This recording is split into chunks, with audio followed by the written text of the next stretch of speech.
কারক এবং অকারক সম্পর্কে অনেকেরই একটু ধোঁয়াশা আছে।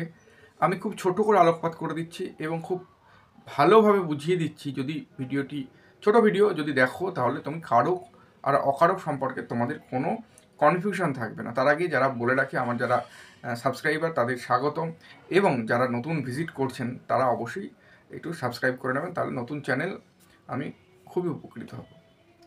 কারক হচ্ছে ক্রিয়াপদের সাথে অন্য যে নামপদের যে সম্পর্ক তাকে বলা হচ্ছে কারক। তাহলে ক্রিয়াপদের সাথে নামপদের অন্যান্য নামপদের যে সম্পর্ক বাক্যে তাকে বলা হচ্ছে কারক।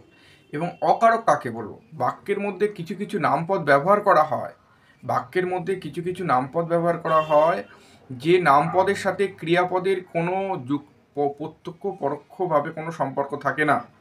কার সাথে সম্পর্ক থাকে? অন্য কোনো নামপদের সম্পর্ক থাকে, সেই পদগুলোকে বলা হচ্ছে অকারক। ঠিক আছে, আমি একটা উদাহরণ দিচ্ছি। আমি হাঁসের ডিম খেয়েছি, তাহলে এখানে খেয়েছি হচ্ছে এখানে ক্রিয়া, ডিম কি খেয়েছি? ডিম খেয়েছি, এটা হচ্ছে কর্ম, আর আমি যেটা আছে সেটা হচ্ছে কর্তৃ। ঠিক আছে, মানে উনি কাজটি সম্পাদন করছে, তাই কর্তৃকারক।